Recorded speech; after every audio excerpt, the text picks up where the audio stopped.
The White House is fighting a brand new battle to combat internal leaks. President Trump taking to Twitter to blast staffers for the latest wave of unauthorized media disclosures. The so-called leaks coming out of the White House are a massive over-exaggeration put out by the fake news media in order to make us look as bad as possible.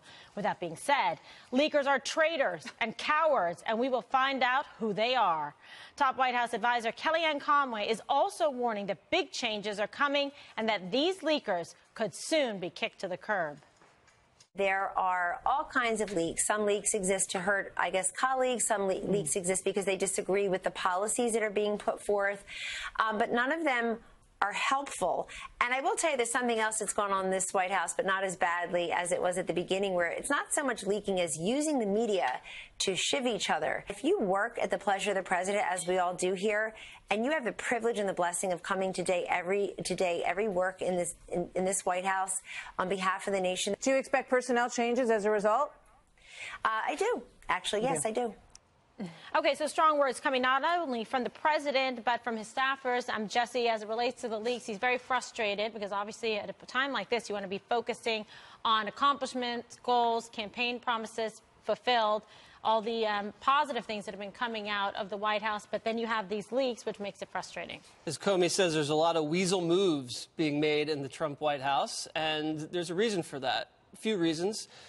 President Trump brings out the best and the worst in people because he encourages competition with his staff, so some people leak when they feel they're down and they need to move up. He also, being an outsider businessman, brought in 1,000 different factions. He brings in family, he brings in loyalists, the campaign people, the insiders, the military, the ideologues, the non-ideologues. When you have that many different factions, you're going to have a diversity of opinion. Also, Trump devours TV and print media, obviously. So one of the ways you influence him is either leak or do TV hits. He's also a talker. So he talks to 1,000 people a day. He's on the phone, he's calling people, and he's extremely emotional and passionate and speaks very colorfully and bluntly. So a lot of times after you hear the president, you can't resist the urge to leak because it's so money. You can't believe what the president said. Can you believe he said this? And then people are inspired to leak. It's true. So money. Also, the institutions... A phrase from like 1990. Swingers. And he's our youngest guy.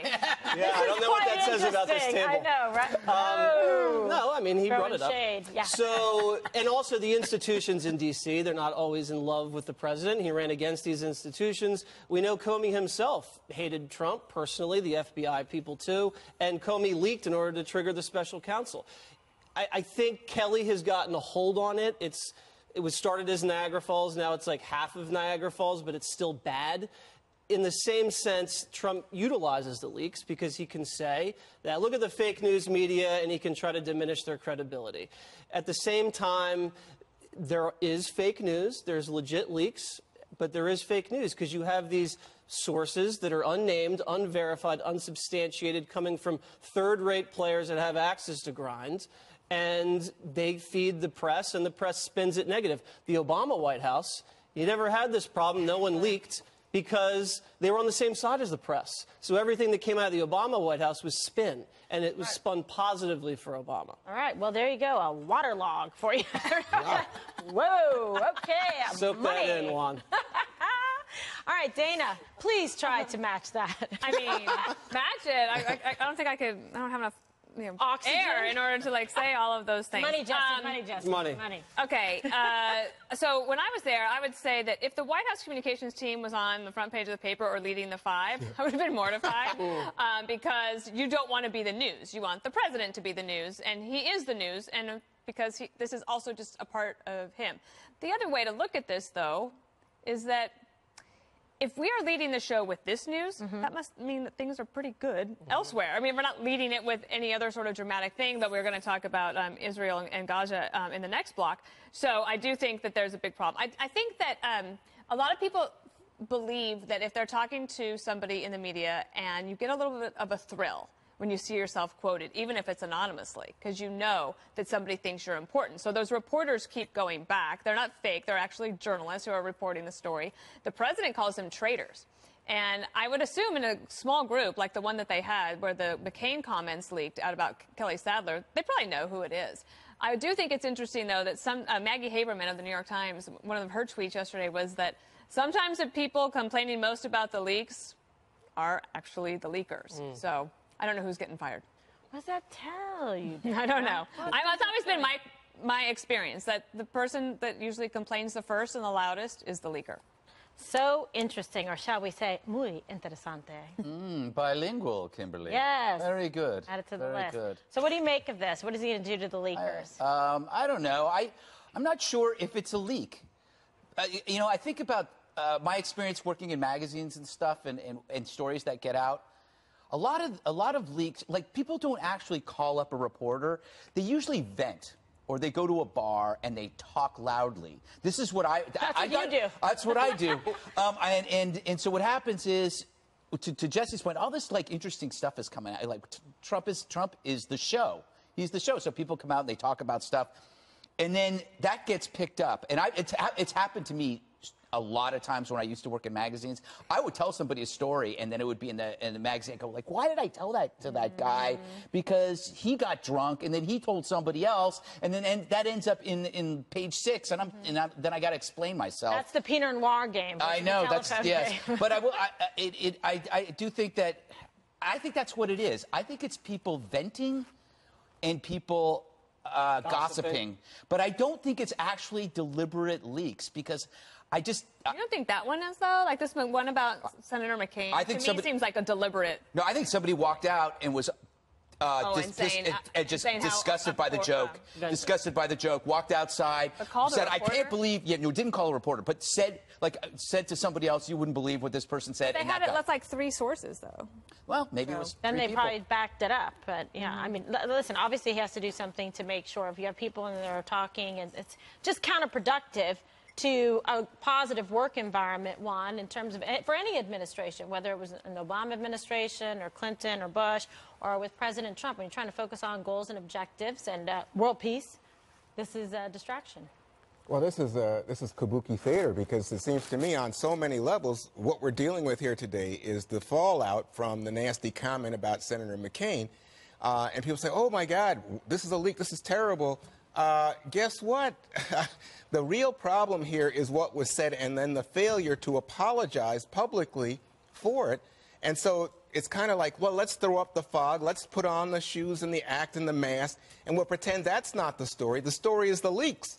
Well, the leaks have been there all along. I was just curious about leaks. Well, just remember, it was just last week, I think, that the president, maybe it was this week, things go so quickly, the president was tweeting about this Chinese company and the negotiators who were trying to make a deal on trade with China said, we didn't know anything about it. Where'd that come from? Why is that in the papers? Or you think about something like, going back his light schedule in the mornings, his executive time. You say, that's a leak. Gee, I don't know. Rob Porter, John Kelly. How about his nasty comment about people coming from Africa, the Caribbean, El Salvador? How about just last week, Kirstjen Nielsen? They said, oh, Kirstjen Nielsen wasn't going to resign. Oh, but then John Kelly says, yeah, I called her and asked her not to resign. All right, Juan, you've drifted so far apart from what this is about. This is exactly what you are the one who is off in space, and this is what it's about. And the fact is, I'd need you to explain that to me, Juan. I will. Why am I off in space? Because the story is about the White House trying to change the story, Greg. The White House does not want to focus on what was said about Senator McCain. They want us instead to pretend like, oh, poor President Trump is under siege by his enemies who are leaking. That's what I'm responding to, Juan. That's exactly what I'm trying to respond to, so you don't have to say I'm off in space. The important point here, you have to separate the elements, the leak from the leaking, okay? Right. The leak, which is a joke that was told in private, that's a separate story. And you could be upset, Juan, about something that is said privately or off camera that suddenly ends up in the press, Juan, because that has happened to you, and it has happened to me, and it has happened to a lot of people when you say something, and all of a sudden it becomes a big story because somebody leaked it. So the point of this story isn't about the item itself, which is the joke. It is about how something private becomes a public story. That's what it's about. That's what this segment's about. That's what he's upset about. The president is upset that he can't seek private counsel or have a private conversation without people leaking it. Anyone would be frustrated with that. That's the point of this whole segment. They're saying they're drawing the line on this. General Kelly took people's phones away. I don't know what they're doing, hand signals, whatever. Point is, stuff is getting out, and that's counterproductive. One of the real dangers, too, is that it does run the risk of chilling conversation. Yeah. That's the point. So that if you go into a meeting, you're in the Roosevelt room, and you need to kick around ideas for policy time, you don't want to be the one who says, like, I'm afraid to say something in this meeting, like, and I'm not going to make a comment like that about Senator McCain. But let's say if you're saying, I don't think that's a good idea because X, Y, and Z, and you're just like shooting the breeze, and you're like brainstorming, and that's going to be in the paper, it does run the risk of the president not getting his appointees' best advice. Could I add to that, though? I want to add to that. Hold on, Juan. I want to add to that. I do think that what your point about conversation being chilled is an important one, but there's also something that we all have to admit, that we tell sick jokes, and we have told them privately. No, I can. Everybody tells a sick joke privately. They may not remember that they did, but they have. We are setting a dangerous precedent. All my favorite people are tasteless. But that's what's interesting about this, is that somebody in the room took the joke, and that because is it distrust, it's a terrible joke, whatever it is, that they don't like somebody in the room, that they were willing to go out and do that. That is what that is actually a bigger institutional problem. But by the way, you could say the joke is awful, but it wasn't a joke. It was a bad joke. It wasn't. Nobody has, except you, has described it as a joke. To say that this that's inaccurate, actually. Is just about dead is nobody took it as a joke. It wasn't reported as a joke. But let me just finish my point. My point to you is, we know the president talks a great deal. Right. He talks to people here at Fox News apparently regularly. Right. Now, who are you referring to? I don't know. I think I can rub somebody here. I can go either way on either side of me. But it just seems to me that what you get here is people who are in the know and who are strong Republicans, Karl Rove saying, the president is the biggest leaker of all. Right? Why? Because he talks. Oh, he talks. But what I'm saying is, when you talk about people having confidence, these are Trump's people. He brought these people in. And then all of a sudden, we are having a discussion like, oh, gee, the poor president. Poor president. What are you talking about? I never said poor president. Oh well, I mean, it's ridiculous. The bottom line is he's transparent. So you know what he leaks? He leaks on Twitter. I'm talking about. He tells everybody what he thinks and what he's feeling. And by the way, he's the president. He's the owner and the keeper of the information. So if he wants to talk to a reporter, whether it's Maggie Haberman or whether he wants to talk to somebody, Rudy Giuliani, whatever, this is what he does. It's how he operates, how he does business. I think a lot of people have grudges. A lot of people think that there needs to be some historical record kept. Because things are so strange right now in the White House. What? There should be a record because it's strange? Yeah, people want the historical record to be clear. I mean, it's like the phone call with the Australian. Remember when the president said, oh, no problem with that call to the Australian prime minister? Turned out there was a big problem, and that somebody leaked it because they wanted the world to know this is the way he talks to our allies. I've witnessed things said in this company by people who didn't think it was ever going to be public, but somebody said it. That was profound. Former White House Press Secretary Sean Spicer, also the author of the upcoming book, The Briefing, which we are looking forward to talking to him about as well. So, wow, Sean, people are using the media to shiv each other, Kellyanne said, and she does expect, based on her conversations, it sounded like with the president, that there's going to be some people who get fired. Yeah, well, I mean, my wounds have kind of started to heal, so I feel pretty good. But she's absolutely right. It is an absolute honor to be able to work at the White House and serve the American people and help implement the president's agenda. And anybody who goes there and leaks really undermines both the honor that the president has bestowed upon them and the agenda that the president's pursuing on behalf of the American people. And I think Kellyanne's absolutely right, is that anybody who unauthorized leaks information or shivs another member of the staff this is like a year and a half. I mean, we've been through all these cycles of people in the communications departments and all of the, then John Kelly was brought in and this is going to stop the leaks. And Anthony Scaramucci said he was going to stop the leaks. I mean, what is the problem? I mean, how tough is it to run a tighter operation? Well, I mean, you can't.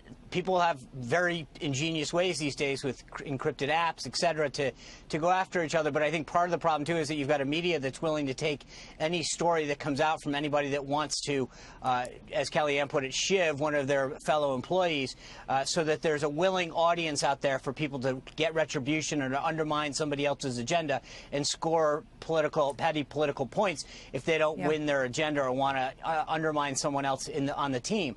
I think that's sad. That's wrong. And I think Kellyanne, as I mentioned, is right, that people who are caught doing that undermine what this president is working hard to do and distract from his ability to implement and derive a message that cares about the American people. The big one this week was this woman and what she said about John McCain, very heartless comments. And I guess somebody who doesn't like her shivved her, as Kellyanne says. What do you think should happen to Ms. Sadler? Well, I'm not privy to the information that happened or exactly what did, but I will tell you this. Senator McCain and anybody who has suffered from any of these horrific diseases should have our utmost sympathy and prayers. And, you know, regardless of the context that's set in, I believe as a Catholic that if we make a mistake, we ask for forgiveness and we give for forgiveness. So if it was said, I would implore her to ask for forgiveness and those who were hurt by that comment to equally give the forgiveness. But right now, our thoughts and prayers should be with Senator McCain and all those who suffer from diseases that are taking away from their ability to live a normal and healthy life. And so I wish we could get over this in a way that honors Senator McCain and expresses the thoughts and prayers and concern we have for both him and his family. And that's what I would like to see done. Yeah. I hear you and agree with you on that. This is John Kelly, the Chief of Staff on NPR. In retrospect, I wish I had been here from day one. How so? Well, because in terms of staffing or serving the president, that first 6 months was pretty chaotic. And there were people hired that maybe shouldn't have been hired. Now, it's not that things were a disaster that first 6 months, but I believe they could have been better. Do you take that personally, I guess, is the first question. And do you think it would have been better if he had been there from the beginning? Well, I have a ton of respect for General Kelly and his service to our country.